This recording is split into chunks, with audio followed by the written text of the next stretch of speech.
दोस्तों, इससे मिलिए, ये है रोहन। रोहन के पिताजी की बर्तनों की दुकान थी। उस दुकान में तरह तरह के बर्तन थे। तांबे के मर्तबान, लोहे की कढ़ाई, इस्पात से बनी प्लेट, कांच से बने गिलास और यहाँ तक कि मिट्टी के बने हुए घड़े। उसके पिताजी सुबह जब भी दुकान खोलते, वह सभी सामान को अच्छे से साफ करके लगाते।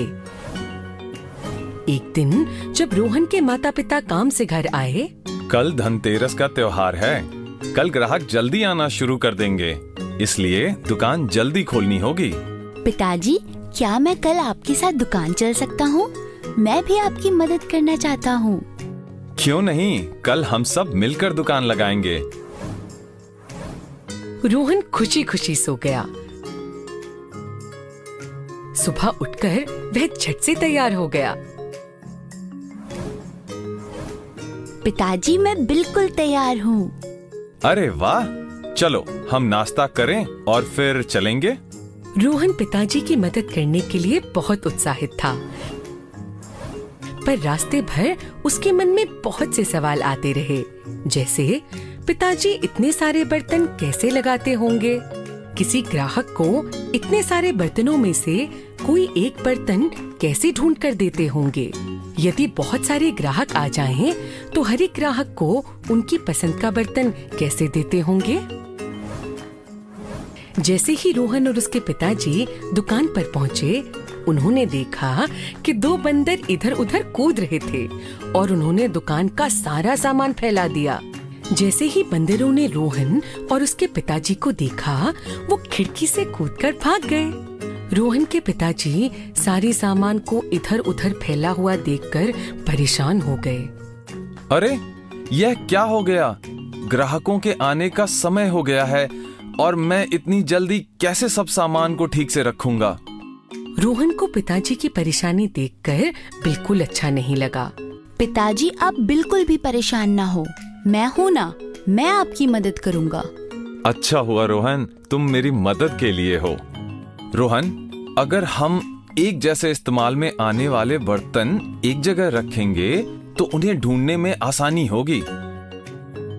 रोहन और उसके पिताजी साथ मिलकर बर्तन लगाने लगे। रोहन ने धीरे धीरे पहले बड़े आकार की कटोरियां एक साथ रखीं, फिर छोटी। ऐसा करते करते रोहन ने देखा कि कुछ कटोरियां तो चमकीली हैं, कुछ कटोरियां भूरे रंग की और कुछ कटोरियां कांच की। उसने एक एक करके सभी एक जैसे दिखने वाली कटोरियां एक साथ रख दी। पिताजी, ये सभी कटोरियां अलग अलग क्यों दिखती हैं? क्योंकि यह सभी अलग अलग पदार्थों से बनी है। यह जो सबसे चमकीली है, यह इस्पात के पदार्थों से, और यह जो भूरे रंग की है, यह तांबे से, और वह जो है कांच की कटोरियां हैं। इनके साथ बहुत ही सावधानी बरतनी पड़ती है, क्योंकि यह आसानी से टूट सकती है। रोहन को याद आया कि घर पर पिताजी और माँ ने उससे अपने खिलौने किस तरह से रखना सिखाया और पिताजी और माँ किस तरह से रसोई का सामान रखते हैं। इसी तरह से रोहन ने देखा कि बाकी सब बर्तन भी अलग अलग पदार्थों से बने हैं। पिताजी, अलग अलग पदार्थों से बर्तन क्यों बनते हैं? रोहन बेटा, हर एक पदार्थ के अलग अलग गुण होते हैं। जैसे खाना बनाने के लिए ज्यादातर लोहे और एल्युमिनियम के बर्तन इस्तेमाल होते हैं। जैसे यह लोहे की कढ़ाई, क्योंकि यह बाकी सब पदार्थों से ज्यादा मजबूत है, तो खाना जलता नहीं है। समझ गया पिताजी। पिताजी ने रोहन को गले लगाया और कहा, धन्यवाद बेटा, तुमने तो मेरा काम बहुत आसान कर दिया। इतने में ग्राहकों ने आना शुरू कर दिया। यह सब करते हुए रोहन ने इस बात पर विचार किया कि एक ही तरह का बर्तन अलग अलग पदार्थों से बना है, जैसे गिलास कांच से तथा इस्पात से, कढ़ाई लोहे की भी और एल्युमिनियम की भी और अन्य पदार्थों से भी बनी है। रोहन को यह सब बड़ा रोमांचक लगा। जब वह बाजार में गया, उसने देखा कि इन सभी पदार्थों से अनेक वस्तुएं बनती हैं, जैसे खिलौने मिट्टी से, प्लास्टिक से और कपड़े से भी बनते हैं। उसने यह भी देखा कि एक ही पदार्थ से अनेक वस्तुएं भी बनती हैं। जब वह घर पहुंचा, वह हाथ पैर धोकर माँ के पास बैठा। आज का दिन कैसा था रोहन? माँ, मैंने पिताजी की मदद की और साथ ही साथ यह सीखा कि किस तरह से विभिन्न वस्तुएं विभिन्न प्रकार के पदार्थों से बनती है। अरे भाई वाह! एक काम करते हैं, क्यों ना आज तुमने जो भी देखा उसकी एक सूची बनाए। माँ ने सूची के एक स्तंभ में विभिन्न पदार्थों को लिखा और दूसरे स्तंभ में रोहन ने एक एक करके वह सब वस्तुएं लिखी एवं उनके चित्र भी बनाए जो उसने बाजार में देखी। रोहन उस दिन बहुत खुश था।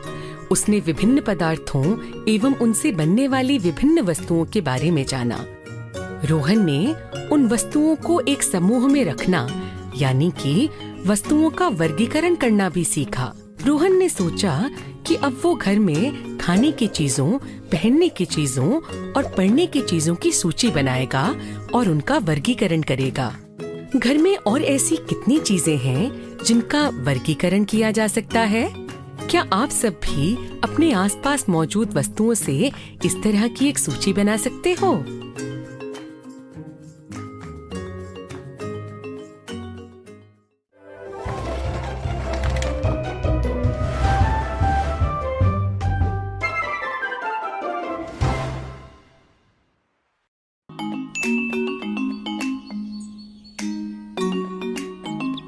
शाम को रोहन के खेलने का समय हुआ। उसने माँ से कहा, माँ, शाम हो गई है, क्या मैं अपने दोस्तों के साथ खेलने जाऊँ?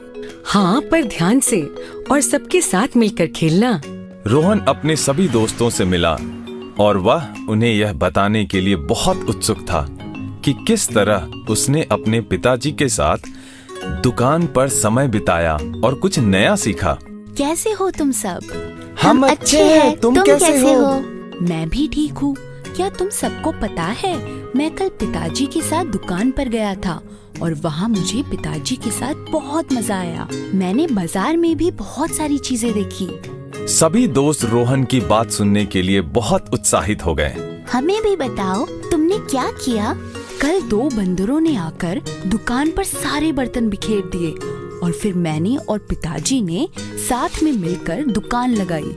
मेरे पिताजी की दुकान में बहुत सारे अलग अलग पदार्थों से बनने वाले बर्तन हैं। कुछ मिट्टी के बने हुए, कुछ लोहे के, तो कुछ इस्पात से और कुछ कांच से बने हुए बर्तन। मैंने अलग अलग वस्तुओं का वर्गीकरण यानी समूहन करना सीखा। अरे, हम भी अपने रसोई घर में बर्तनों को कुछ इसी प्रकार से रखते हैं, पर मेरे रसोई घर में कांच के बर्तन एक जगह होते हैं, तांबे के अलग और लोहे और इस्पात के अलग। रोहन सोच में पड़ गया। प्रिया की बड़ी बहन सरिता पास में खड़े होकर यह सब सुन रही थी। वह हंसने लगी और कहा, बच्चों, क्या मैं तुम्हारी परेशानी सुलझाने में कुछ मदद कर सकती हूँ? हाँ दीदी। तो चलो बताओ, ये जो पत्थर जमीन पर पड़ा है, इसको देखकर तुम्हें क्या लगता है? यह सफेद रंग का है। ये बहुत ही सख्त और नुकीला है, इससे चोट लग सकती है। जब बारिश आती है और मैं इसे जमा हुए पानी में फेंकता हूँ तो यह डूब जाता है और नीचे जाकर बैठ जाता है। अब बताओ ये क्या है? अरे, यह तो चौक है। और मास्टर जी इससे कक्षा में श्याम पट पर भी लिखते हैं। तो अब बताओ, इसे देखकर क्या लगता है? यह सफेद रंग का है। यह सख्त है। पर पानी में डालने पर क्या होगा? चलो अभी देख लेते हैं। सभी ने एक डब्बे में पानी भरा और एक चौक और एक पत्थर को उसमें डाला। क्या आप बता सकते हो चौक और पत्थर को क्या हुआ होगा? अरे, यह तो डूब गए। थोड़ी देर बाद सबने देखा कि चौक पानी में घुलने लगा। दीदी देखो, चौक तो पानी में घुल गया, पर पत्थर नहीं घुला। अब समझ में आया, चौक और पत्थर में कुछ बातें ऐसी हैं जो एक जैसी हैं, पर कुछ बातें ऐसी हैं जो एक जैसी नहीं है। बिल्कुल सही पहचाना रोहन। हर एक पदार्थ के कुछ गुण होते हैं और उन्हीं के आधार पर हम उनका वर्गीकरण करते हैं। तो ऐसा जरूरी नहीं कि हर बार पदार्थ एक ही वर्ग या समूह में आए। बिल्कुल सही कहा। पदार्थों के गुणों में समानताओं एवं विभिन्नताओं के अनुसार उनका समूह या वर्गीकरण किया जा सकता है। जैसे मेरे रसोई घर में बर्तनों का समूह वह किस पदार्थ से बने हैं, और रोहन की पिताजी की दुकान पर वह किस इस्तेमाल में आता है। मुझे पदार्थों के गुणों के बारे में और जानना है। बिल्कुल जान सकते हो, अपने आसपास की अनेक वस्तुओं का अध्ययन करके। अब यह बताओ कि पत्थर और चाक के गुणों के बारे में क्या सीखा? पत्थर और चाक दोनों ही सफेद रंग के हैं और सख्त है। चाक पानी में घुल सकता है पर पत्थर नहीं घुल सकता।